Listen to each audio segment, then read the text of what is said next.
Muito bem, estamos de volta. Vamos então avançar com o nosso debate. Nesta segunda parte vamos abrir as linhas, queremos ouvir a opinião do telespectador, mas antes vamos dar a palavra ao Dr. Gil Aníbal, que já junta-se ao nosso painel, e vamos então ouvir o que é que tanto tem a dizer relativamente a esta questão que já tinha colocado aos demais painelistas. A questão que lhe coloco é, Dr. Gil Aníbal, neste momento, diante do povo, qual é a grande diferença que se espelha entre a posição de Venâncio Mondlane e a posição de Daniel Chapo no que diz respeito às medidas que vão sendo anunciadas?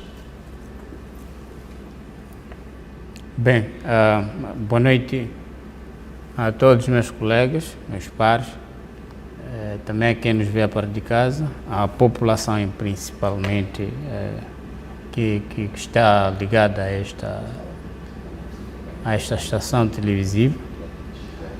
O que nós temos que saber é que é preciso entender como funciona o Estado e o Governo. Então, quando se diz anunciou-se medidas para o povo implementar ou para algum fórum implementar, há que perceber que neste Estado existem fóruns apropriados onde essas medidas são aprovadas e são implementadas. Portanto, em vez de se chamar medidas, eu gostaria de chamar de ideias de candidatos da oposição. E não é problema contribuir com boas ideias para que a governação, naturalmente, seja ela funcional. Dizia José Maria Neves, que atualmente é o presidente de Cabo Verde, na altura era primeiro-ministro, dizia que é importante que num país haja oposição. E uma oposição que contribua para fiscalizar, para coordenar com o governo sobre determinados assuntos. Então, ideias que vêm de Venâncio, Lutero, Ossuf Momadi ou bancadas parlamentares da oposição, nós consideramos ideias boas-vindas. Agora, é preciso sim entender que a República de Moçambique, as medidas são implementadas pelo governo e elas podem surgir ou do próprio governo ou pela iniciativa da Assembleia da República. Neste momento, o que sabemos é que o governo reuniu-se numa primeira sessão, avançou-se algumas linhas de orientação do Executivo, mas é preciso entender que a Assembleia da República terá que receber aquilo que se chama o plano quinquenal do governo e o plano econômico e social do governo para discutir e aprovar, que são naturalmente medidas com base legal do Estado para que sejam implementadas na República de Moçambique. Por quê? Porque o Estado moçambicano é de direito democrático. Direito significa que funda-se pela legalidade. Então, enquanto as ideias vierem de algum fórum que não tenha base legal ou que não tenha legitimidade para tal, pode-se entender como uma confusão, pode-se entender como uma agitação social e isso não é muito bom para a governação. Muito bem, então encara estas medidas anunciadas por Venâncio Mondlane como uma espécie de agitação? Eu acho que não são medidas, são ideias.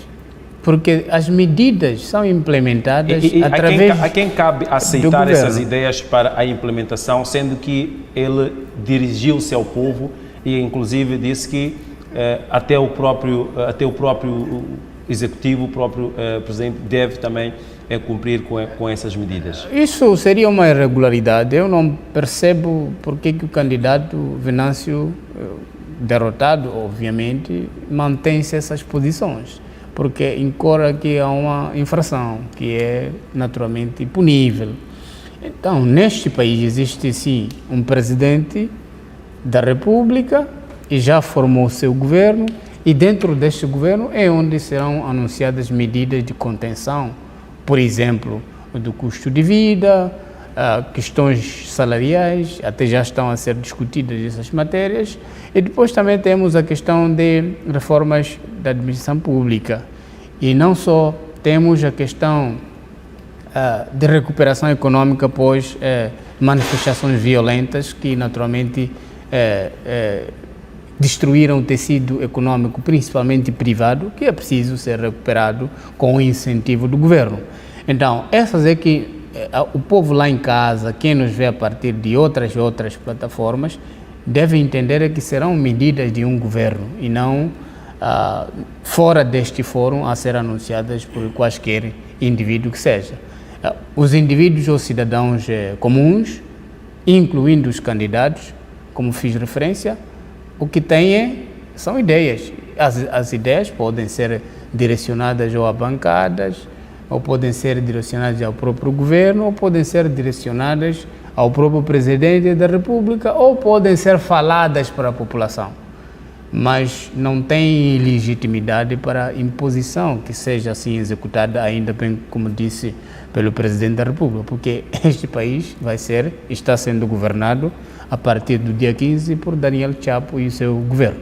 Muito bem, para terminarmos este capítulo, ilustre Gino Aníbal, só para não ignorarmos fatos que estamos a viver no país, com base nestes anúncios de Venâncio Mondlane, por exemplo, agora não estão a ser pagas as portagens, tudo isso começou quando, portanto, Venâncio Mondlane fez esse tipo de anúncios. Daí que eu volto a questionar, essencialmente, qual é a grande diferença entre o discurso do Venâncio Mondlane, dirigindo-se à população, e o discurso de Daniel Chapo, sendo que, mesmo que o Conselho Constitucional não tenha declarado como órgão legal por efeito Venâncio Mondlane como presidente, ela apresenta-se como presidente e tem simpatia de algumas pessoas que, inclusive, cumprem com aquilo que são as suas orientações. Havia meia culpa na altura quando se anunciavam as fases das manifestações, porque ainda não tínhamos resultados oficiais do Conselho Constitucional. Trazidas essas fases pelo candidato Venâncio Mondlane, dirigidas a certas camadas sociais, decidiram naturalmente protagonizar esse tipo de alteração do funcionamento normal de um Estado de direito democrático. E neste momento, depois do anúncio de resultados, o presidente tomou posse e constituiu o seu governo. Então, essas medidas todas, ou seja, essas ideias todas, quando forem entendidas pela população como medidas, esta população pode incorrer a uma desobediência. E essa desobediência tem que ser resolvida por duas vias, ou pelo próprio poder do Estado, que é coercivo, ou por via de diálogo político. Então, o que nós sabemos é que o presidente da República, Daniel Chapo, já deixou claro que as linhas de diálogo estão abertas e na altura não poderia fazer porque já tinha um presidente.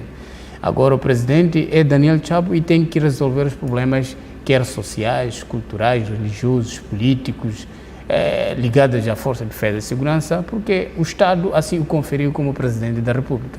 Por isso, a alteração econômica, porque há uma reivindicação deste nível, acho que é improcedente, porque é preciso que se deixe a economia fluir.